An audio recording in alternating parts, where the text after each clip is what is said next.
Will Enid's hopes of a family Christmas reunion come true? I'm Roger and this is Bookshook, and in this episode I discuss the second half of September's book The Corrections by Jonathan Franz. So each month I take a book I've never read, I split it in two and discuss each half on the second and last Fridays of the month. I'll do a first impression summary alongside my thoughts and reactions, and then raise any interesting ideas so far in the novel. Be aware there may be spoilers. I'd love to share your thoughts and ideas of future episodes, so please leave a comment or start a conversation below, or if you're listening to the podcast, send an email to bookshook@yahoo.com. Welcome to Bookshook.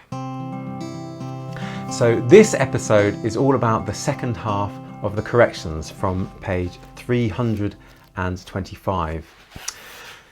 So Alfred wakes on board the Nordic Pleasure Line's ship and begins hallucinating. Enid confirms that Chuck Meisner became very rich from insider trading. Quote, "It was Chuck Meisner's big investment in Erie Belt stock on the eve of the Mid-Pack buyout that had helped fund their mansion in Paradise Valley.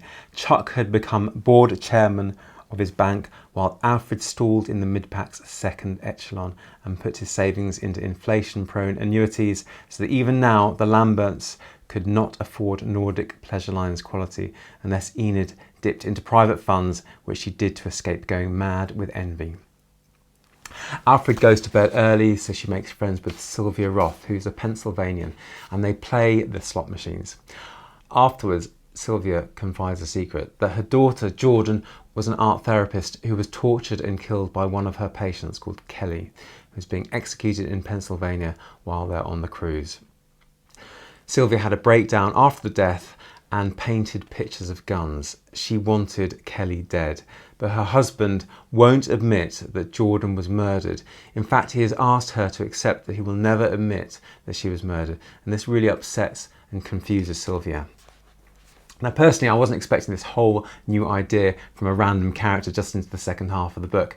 How will this affect the Lambert family? I'm very interested to find out.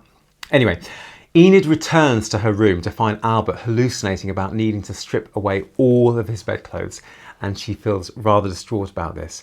She plucks up the courage to see the ship's doctor, and he's painted as a bit of a humorous drug salesman trying to give a wonder drug to Enid called Aslan. I guess it's named after the wonder lion in Narnia who sets all wrongs to rights. I feel like the humour of Dr. Hibbard, who is treating Enid, downplays the seriousness of her situation trying to cope with Alfred. Anyway, she takes a pill and feels much better. It eliminates all her feelings of shame.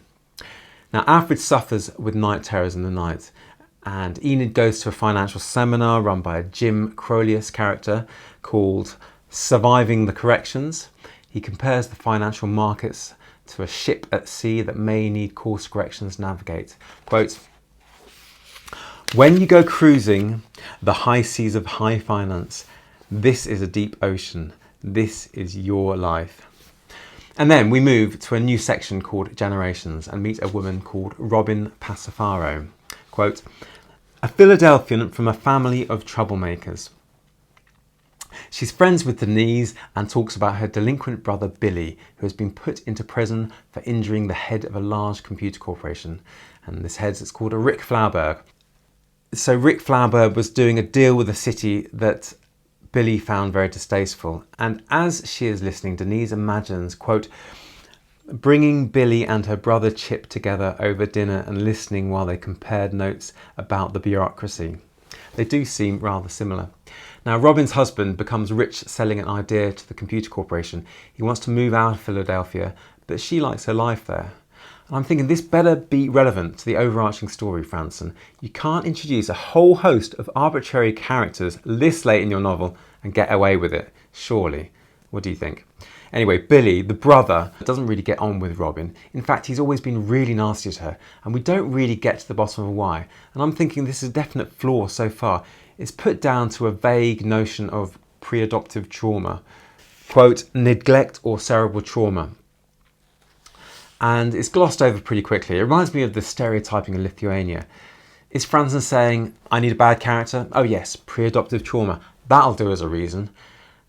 I think that this sensitive subject should be treated with a lot more care and sympathy. Am I being unfair in thinking this? I just think that any disease or neuroses that puts someone at a disadvantage in a novel should be treated with a great amount of sensitivity. Yes, I sometimes feel that Alfred's disease isn't treated with the sensitivity it deserves. Or am I being unfair to the author? What do you think? I would love to hear your comments. Anyway, Brian and Robin embark on an interesting project now that they are wealthy. By the way, we haven't seen how their stories intersect yet. I hope Denise doesn't have an affair with Robin's husband, Brian. Then we cut to Denise. She's given a job by her father at Midland Pacific Railroad and she is very competitive. She excels in the signal department office and, quote, in a big sunny room with twin rows of drafting tables, she became acquainted with the desires of a dozen older men. Poor Denise. She works hard and we hear remarks out of earshot about, quote, the shortness of her skirt, for example. She asks her father what will happen if the buyout occurs, and he says men will be laid off, but not to say anything in the office.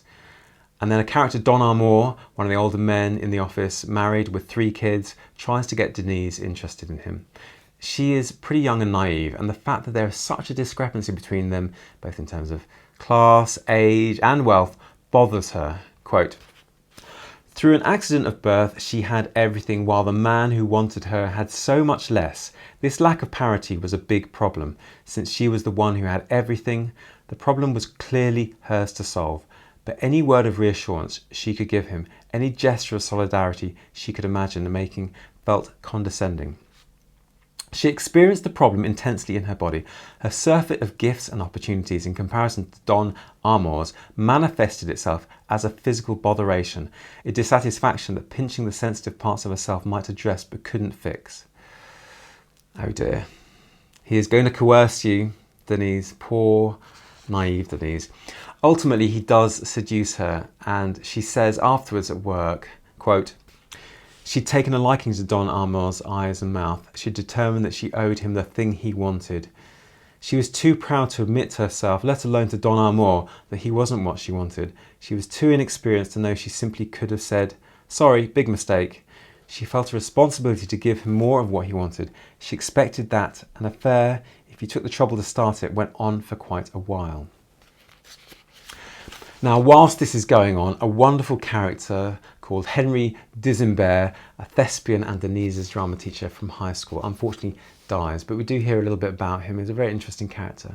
Anyway, she doesn't see Don Armour again, but goes to college, makes friends with Julia Rhys, and makes love with another friend's father, Ed Sterling.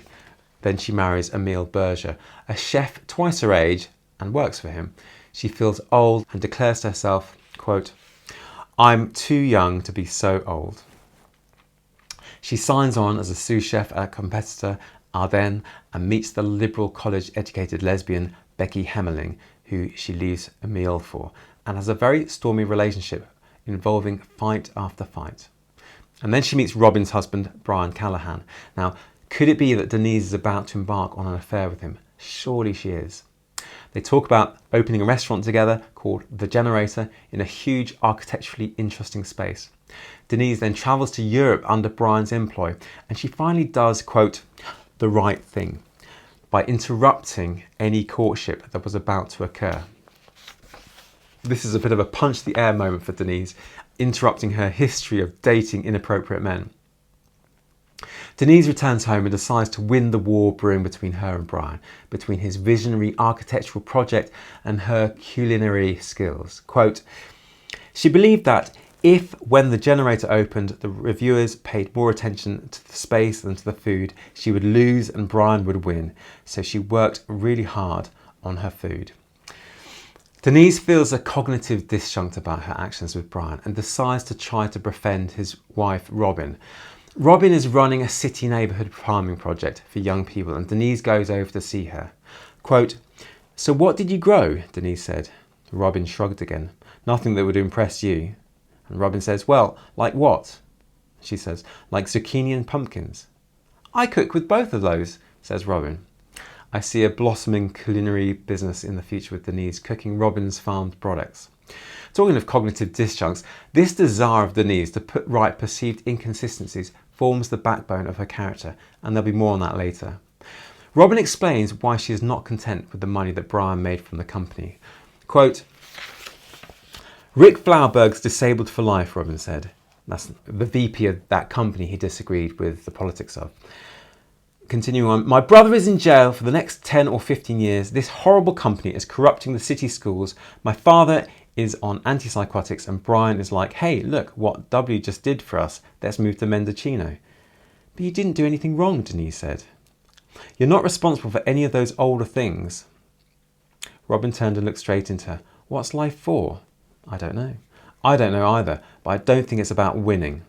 They marched along in silence. Denise, to whom winning did matter, grimly noted that on top of all his other luck, Brian had married a woman of principle and spirit. Now, the narrator previously says that the big money win did not make Robin happy. She becomes a large part of Robin and Brian's life and she befriends the children. But when she sees Robin and Brian kissing, as married people do, she leaves for a couple of weeks. She clearly has a crush on Robin. There's a jealousy there. Robin and Denise start having an affair. Quote, "Her affair was like a dream life unfolding in that locked and soundproofed chamber of her brain where growing up in St. Jude she'd learned to hide desires." She compares having sex with Robin in comparison to Emile. Quote, "With Emile, sex was a very complicated recipe that she was often too tired for." Then one day she discovers Robin may be having an affair with another man. Denise retreats from Robin and her family and goes to New York to see her brother and her parents, Enid and Alfred. Quote, "Not until she was at the pier and her mother kissed her did the extent of the correction she was undergoing reveal itself." She promises to go and see Enid and Alfred at Christmas. Brian stays the night at Denise's, and in the morning Robin knocks on the door saying her marriage is over and that Brian didn't come home last night. Yeah, I'm thinking, because she's in Robin's bedroom at the moment. Robin goes on to say, quote, "I'm kneeling in church and I start thinking about your body." Then we have Denise's thoughts. Quote, "Dread settled on Denise. She didn't exactly feel guilty. The egg timer on an ailing marriage had run out at worst. She'd hurried the clock along, but she was sorry that she'd wronged this person, sorry she'd competed." Then they agree to meet up later in the day and then the phone rings. Alfred has fallen 8 stories from the cruise ship, but he's still alive. And then Robin returns and realises Denise is with Brian. Brian immediately fires Denise. What a bad day for Denise. Then we move into an email dialogue between Denise and Chip. She tries to guilt trip him to leave Vilnius, the capital of Lithuania, where he's working with Jatanas and the work is not unlucrative. She wants him to come to Christmas at Alfred and Enid's. Quote, "Enid, who loves Christmas the way other people love sex." Chip says no, and then there's more guilt tripping of Chip by Denise. And then there's a big argument over money that ensues and Chip doesn't respond. It's a very, very sad exchange. Then we hear Chip working on Lithuania.com's website. Mostly it's lies. He's trying to sell sand and gravel to the West, allegedly, quote, "because they'll need it because beaches will be eroded by global warming." The website offers Lithuanian privileges for sale, such as, quote, "Honorary Doctorate of Humane Letters from Vilnius University, founded in 1578. No questions asked, access to wiretaps and other state security apparatus. The legally enforceable right, whilst on Lithuanian soil, to such titles and honorifics as Your Lordship and Your Ladyship and Your Grace, with non-use by service personnel punishable by public flogging and up to 60 days in jail." It goes on. Now, I think this would be quite funny if it was a made-up European country, but this Lithuania is a real Western European democracy, even when the book was published in 2001. And it reminds me that I did see a small quote from an article from the Baltic Times. Quote, "Swedish journalist Johan Omans tells the Baltic Times, quote, Franz seems to be an alchemist. Take some vague rumours, add the worst of your imagination, throw on top of that a few nasty comments and you've got gold." As if this were a true picture of Lithuania, one could with far more credibility say that the United States is a country of nothing but hamburger-eating 300-pound fatzos and gun freaks where no one even can point out Canada on a map. He goes on to say, "Vilnius is one of the classiest minor capitals the European continent can offer." And I'll put the link to that article below. Anyway, I digress. going on with the plot. Chip feels dependent on Gitanus, not like a brother, but almost like a lover. He begins to understand how Julia must have felt. Quote, he felt much like Julia, perpetually fated, lavishly treated, and almost wholly dependent on Gitanus for favours and guidance and basic necessities. He sang for his supper like Julia. Chip reflects on the guilt he feels at owing Denise $20,000 and the shock he feels that she may be a lesbian. He also reflects on the similarities between Lithuania and America. Quote, the main difference between America and Lithuania, as far as Chip could see, was that in America the wealthy few subdued the unwealthy many by means of mind-numbing and soul-killing entertainments and gadgetry and pharmaceuticals, whereas in Lithuania the powerful few subdued the unpowerful many by threatening violence. Anyway, a few days before Christmas, and a rich Lithuanian oligarch appears to Gitanus to want to gain power by killing the Lithuanian president. This depresses Gitanus. He could lose everything, and when Chip suggests he go to America, Gitanus says he's unable. Quote, I'm not employable in America. As of next month, I'm not married to an American, and my mum's in Ignalina. What do I got in New York? They got laws there. They'd shut us down in a week. Now that night, Chip dreams of being with his parents for Christmas. And next morning, the president puts the army on alert and Gitanus' bodyguards flee. Chip is instructed to go back to America and given severance pay. So Christmas at St. Jude may still happen. He phones his mum to say he's coming home and she's ecstatic, and then he gets a plane home after queuing for ages, and we go into the section One Last Christmas. Things are looking up for Enid and the Lambert family Christmas project. Then we cut to Alfred and Enid. Alfred is trying to repair Christmas lights. Boy, does this remind me of Griswold family Christmas 30 years on. Quote, it offended his sense of proportion and economy to throw away a 90% serviceable string of lights. It offended his sense of himself because he was an individual from an age of individuals, and a string of lights was, like him, an individual thing. No matter how little a thing had cost, to throw it away was to deny its value and, by extension, the value of individuals generally. To willfully designate as trash an object that you knew wasn't trash. He recounts how he was rescued from drowning on the Gunnar Mirrodale and considers suicide when he looks at the gun bought for his retirement. Quote, he'd imagined himself hunting and fishing, imagined himself back in Kansas and Nebraska on a boat at dawn, imagined a ridiculous and improbable life of recreation for himself. We learn that Enid did finally agree to the $5,000 patenting fee, but as her Aslan runs out, she starts to feel shame. She asks her neighbour, B. Meisner, to get some from Austria. Now, Alfred is enrolled in the Correctal process, so she books flights to Philadelphia. And Gary gets to Alfred and Enid's, but he doesn't bring Jonah because he is unwell. Now, Jonah, remember, is his son. It's just him, which Enid isn't very happy about. The main pressing question I see at the moment is, will Chip get back to America from Lithuania, or is he all talk? Gary is very sceptical. He also refuses to help his father out of the bath. Enid unpacks her ornaments and her simplistic and unrealistic view of the world is revealed. Quote, everywhere she'd travelled, she spent the bulk of her pocket money on ornaments.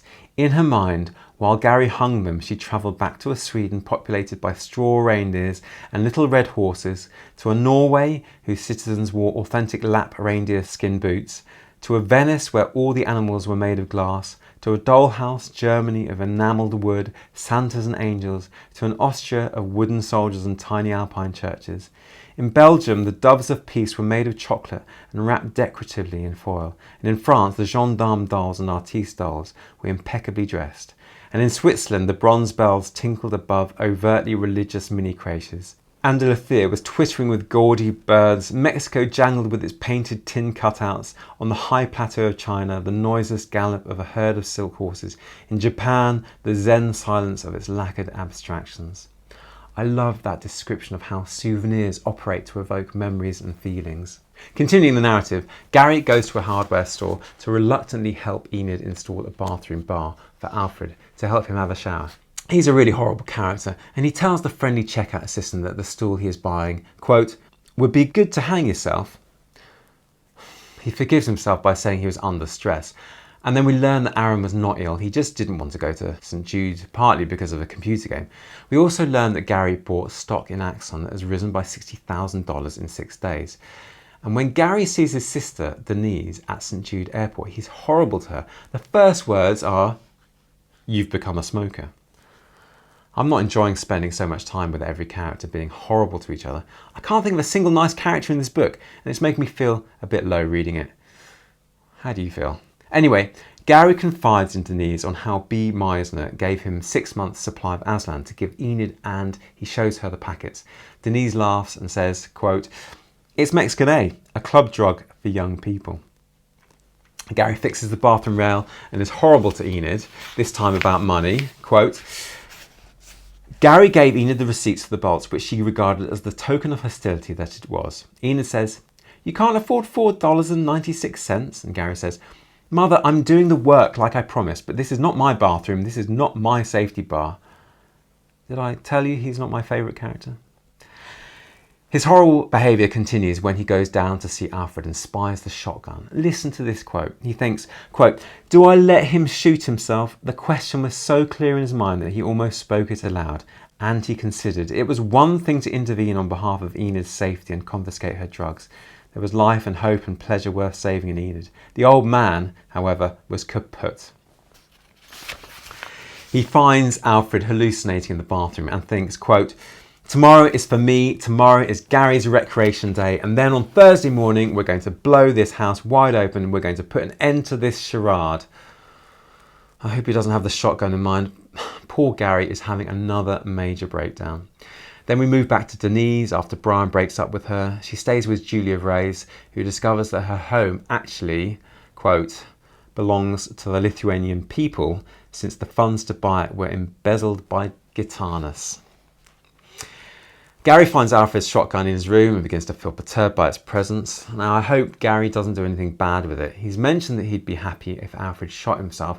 These are not the thoughts of someone in the right frame of mind. Denise finds out that Emile Berger, her ex-husband, has taken her job at Brian's restaurant, The Generator. We also learn that Alfred will be living with Denise for 6 months in Philadelphia during the Correctel process. And now that's if Gary doesn't shoot the entire family at Christmas in a horrible parody of Chevy Chase's breakdown. I hope not. Denise becomes abusive to Robin and leaves her. And then we get Denise flying to St Jude for Christmas. So that's 2 people from the family, 2 of the children that are at St Jude. We just need to get Chip and then we'll have the whole family back together. Yippee, what a jolly holiday season will be in store for us. Somehow I don't think so. Call me cynical. Anyway, at St Jude, she retrieves Enid's Aslan pills from Gary's clutches for her mother. And we have a wonderful description of her anger on the second day. Quote, "The anger was an autonomous neurochemical event, no stopping it. At breakfast, she was tortured by every word her mother said, browning the ribs and soaking the sauerkraut according to ancestral custom, rather than in the modern style she developed at the Generator, made her angry. So much grease, such sacrifice of texture. The bradykinetic languor of Enid's electric stove, which hadn't bothered her the day before, made her angry." Now, by the way, pause. I had to look up bradykinetic. It means, quote, "pertaining to slowed ability to start and continue movements and impaired ability to adjust the body's position. Bradykinesia can be a symptom of neurological disorders, particularly Parkinson's disease, or a side effect of medications." Anyway, continuing the quote, "The 101 refrigerator magnets, puppy dog sentimental in their iconography and so feeble in their pull that you could scarcely open the door without sending a snapshot of Jonah or a postcard of Vienna swooping to the floor, filled her with rage. She went to the basement to get the ancestral 10-quart Dutch oven, and the clatter in the laundry room cabinets made her furious. She dragged a trash can in from the garage and began to fill it with her mother's rubbish. This was arguably helpful to her mother, and so she went at it with abandon. She threw away the Korean barful berries, the 50 most obviously worthless plastic flower pots, the assortment of sand dollar fragments, and the sheaf of silver dollar plants whose dollars had all fallen off. She threw away the wreath of spray-painted pine cones that somebody had ripped apart. She threw away the brandy pumpkin spread that had turned a snottish grey-green. She threw away the Neolithic cans of hearts of palms and baby shrimps and miniature Chinese corn cobs, the turbid black liter of Romanian wine whose cork had rotted, the Nixon-era bottle of Mai Tai mixed with an oozing crust around its neck, the collection of Paul Masson Chablis carafes with spiders' parts and moth wings at the bottom, the profoundly corroded bracket for some long-lost wind chimes. She threw away the quart glass bottle of Vest Diet Cola that had turned the colour of plasma, the ornamental jar of branded kumquats that was now a fantasia of rock candy and amorphous brown gunk, the smelly thermos whose broken inner glass tinkled when she shook it, the mildewed half-pecked produce basket full of smelly yogurt cartons, the hurricane lantern sticky with oxidation and brimming with severed moth wings, the lost empires of florist clay and florist tape that hung together even as they crumbled and rusted. She is having a bad day. Just look how those two lives conflict. She is going to have a hellish 6 months with Enid and Alfred in her home. Anyway, she finds the licensing agreement for Alfred's patent that was not sent and questions her mum, who tells her to drop the subject. Enid asks her to do the very important job of pinning the Christ to the tree. These are Denise's thoughts articulated by the narrator. Quote, "Pinning it to the tree was a task for a child, for someone credulous and hopeful, and Denise could now see very clearly that she'd made a programme of steeling herself against the emotions of this house, against the saturation of childhood memory and significance. She could not be the child to perform this task." Talk about self-absorbed sentimentality. Yuck! Snap out of it, Denise, and just pin the thing to the tree. She takes everything so seriously, and this really upsets Enid. Poor Enid. She says she'll get Gary to do it. What a melodrama. I can't believe these are adults and not 10-year-olds. Rant over. Anyway, Denise discovers that her father knew and kept hidden her relationship with Don Armour at the railroad. She also notices his massive decline in cognition. He can't tell his left from his right. And she reflects that, quote, she never really knew her father, probably nobody had. With his shyness and his formality and his tyrannical rages, he protected his interior so ferociously that if you loved him as she did, you learned that you could do him no greater kindness than to respect his privacy. Alfred likewise had shown his faith in her by taking her at face value, by declining to pry behind the front that she presented. She'd felt happiest with him when she was publicly vindicating her faith in her, when she got straight A's, when her restaurant succeeded, when reviewers loved her. Enid says that if Alfred had moved to Orphic Midland for just 2 years, they could have been financially much better off. But Alfred didn't like the Roths, who are the older brothers. Anyway, I'm thinking Chip still hasn't turned up yet, and it's getting late on Christmas Eve. Enid is still hopeful he'll show. I think he will too. I'm still concerned that Gary, in his depression, might do something very stupid. I'm very worried about that. Anyway, we do cut to Chip. He's involved in a Jeep accident with Gitanas. He's strip searched and left to struggle onto the Polish border. And I'm thinking, come on, Chip. Yes, you've had a hard time here, but your mother wants to see you for one last Christmas. Try harder. He's trying pretty hard, I think. His money is robbed from him, but he does manage to board a plane and get to St. Jude, where he's greeted. Enid states, quote, "This is the best Christmas present I've ever had." A hooray moment there, I think. Now, Chip and Gary discuss Alfred's gun, the bullets and suicide in a very matter-of-fact way. When Gary takes away the bullets, Chip even says of the suicide, quote, "Isn't that his decision?" Gary puts a small box on Chip's dresser. It was the box of ammunition, 20-gauge shotgun shells. Quote, "He had these out with the gun in the workshop," Gary said. "I went down there this morning and I thought, better safe than sorry." Chip looked at the box and spoke instinctively. "Isn't that kind of Dad's own decision?" "That's what I was thinking yesterday," Gary said. "But if he wants to do it, he's got other options. It's supposed to be down near 0 tonight. He can go outside with a bottle of whiskey. I don't want Mum to find him with his head blown off." What a grim, horrible Christmas conversation. Anyway, Christmas morning does come and Gary starts a big argument before leaving, accusing Denise of taking Enid's Aslan drugs and Chip embezzling Western investors in Lithuania. Gary leaves because he has to catch a flight at 11 o'clock And then Denise begs Chip to allow her to forgive his debt of money to her, but he's very resistant. And then we cut to Alfred imagining that he is in prison, but he's actually at St. Luke's Hospital giving all sorts of abuse to a physical therapist trying to help him. The book ends with Chip refusing to help his father commit suicide. It's a very sad ending to a very long novel. Anyway, questions answered. Will Chip get Anthea back? No, he didn't. Will he make those corrections to his script? Well, we don't really have more about the script writing. It all went into Lithuania. Will Denise's hiding of the patent contract backfire? Well, no, it didn't really backfire. Will the family be reunited happily for one last Christmas at St. Jude? Well, they were reunited. Whether they were happily reunited, I'm not so sure. Will Denise persuade Gary to join them? It wasn't looking promising, but ultimately he did. And will the correctile process come to market in time to help Alfred? Will Enid and Gary's actions stop this happening? Well, he is going to be involved in this correctile process, but whether it's going to help, I'm not sure. Will Enid persuade Alfred to buy some Erie shares? No, he didn't, and now Chuck is rich. And will Chuck Meisner become richer than? Well, yes, he did. Overall thoughts of the book. You know, I quite enjoyed the book. I think it could have been hugely edited down. It's very thick. There were some nice little comments on society, but I wanted more poetry. Now, I recently saw the play The Death of a Salesman on YouTube with fantastic performances by Dustin Hoffman and John Malkovich. The relationship between Donnie and Biff really reminded me of the relationship between Alfred and Chip. Alfred has very high expectations of his children, but seems to spiral into depression, possibly due to the high hopes of the American dream. What do you think? Is that reflective in this novel as well? I certainly felt a strong resonance with Miller's work in the corrections, but the corrections didn't have the beautiful poetry, the dialogue and the symbolism that it had in The Death of the Salesman. I felt like Death of a Salesman said so much more, but with the tenth of the space. Would I recommend it to a friend? I probably would recommend it to someone who is interested in family drama. I can't think of a single person I would recommend it to that I know though.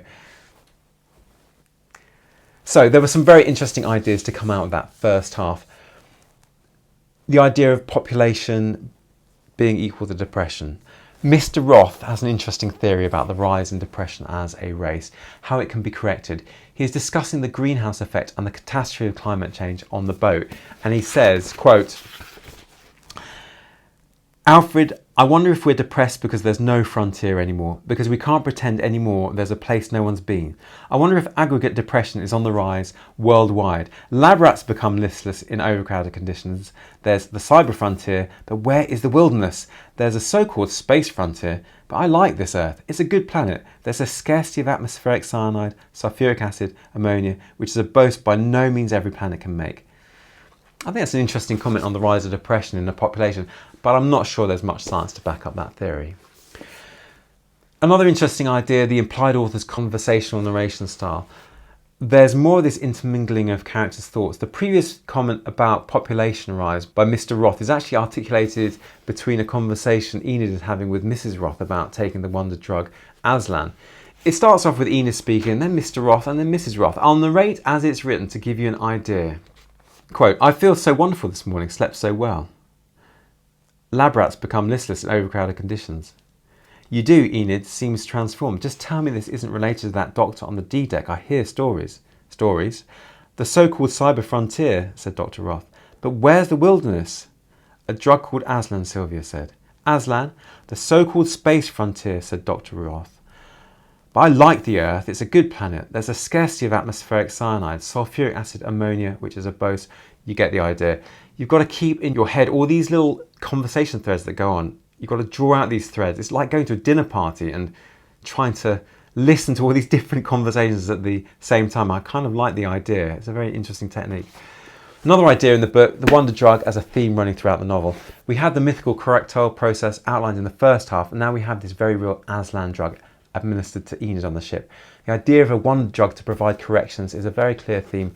Counter to this is the idea of humanity correcting itself through no medicinal interference. But Mr. Roth's idea, by saving the planet and providing new frontiers for the mind to explore. An interesting idea. We also have the idea of dwelling on the future rather than the present.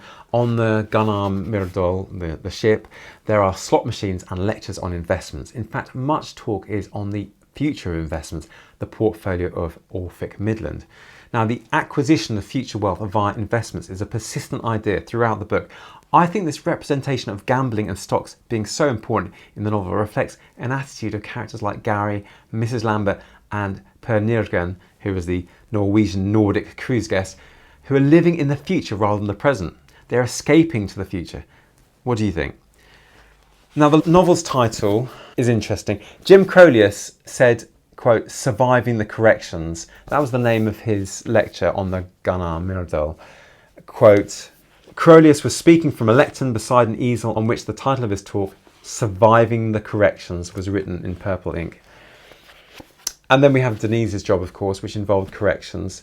Quote, "Line and milepost number, the signal engineer hatched plans for corrections and the draftsmen sent paper copies of the diagrams into the field, highlighting additions in yellow pencil and subtractions in red." We also have the idea of phony democracy. Klaus says, quote, "Jude, I really hate the phony democracy. The people in St. Jude pretend they're all alike. It's all very nice, but the people are not all alike, not at all. There are class differences, there are race differences, there are enormous and decisive economic differences, and yet nobody is honest in this case. Everybody pretends. Have you noticed this?" We also have the idea of cognitive disjunct. Denise, in particular, seems to operate by trying to put right the cognitive disjunction she feels deeply in so many of her situations. She wants to correct these disjuncts. Quote, "She was still feeling responsible 10 years later. What she was aware of that afternoon were the problems that Don Armour wanted to put his hands on her but couldn't was a problem. That through an accident of birth she had everything while the man who wanted her had so much less. This lack of parity was a big problem. Since she was the one who had everything, the problem was clearly hers to solve. But any word of reassurance she could give him, any gesture of solidarity she could imagine making, felt condescending." This is cognitive disjunction writ large, and it seems to motivate many of her choices. For example, Brian Callahan, quote, "was a former Haverford lacrosse player and basically decent man to whom nothing bad had ever happened and whom you therefore didn't want to disappoint. Denise let him touch her face." And when Brian's wife lets him go to Paris with Denise, Denise thinks, quote, "What kind of idiot lets her husband go to Paris with a person like me?" It's as if the stupidity of this action needs some kind of closure. In her mind, she's forced to take advantage of her situation with Brian. And then on Don Armour, the narrator says, quote, "He was the only man in Signals who seemed not to love Denise." Again, she wants to put this right. He even admits later that it was a tactic to lure in women. He says something along the lines of, quote, "The best way to attract a woman is pretend you're not interested." And then there's another interesting quote here. Quote, "Denise was wearing a short electric blue thrift store skirt that in truth she was surprised was in compliance with her mother's Islamic female dress code, to the extent that she accepted the idea that Lamar and Don Amour had been talking about her, and the idea did have an undeniable strange headache-like residency status in her brain. She felt all the more keenly snubbed by Don. She felt as if he were having a party in her own house without inviting her. When she returned to the drafting room, he cast a sceptical eye around the room, sizing up everyone but her. As his gaze skipped past her, she felt a curious need to push her fingernails into the quick or to pinch her own nipples."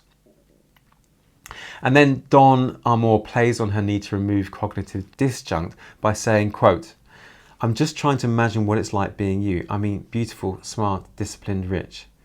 In her mind, she can only answer the question by, quote, "letting him feel what it was like." And then when she almost has a sexual relationship with Brian, she seeks to rectify the guilt she feels by befriending Robin, his wife.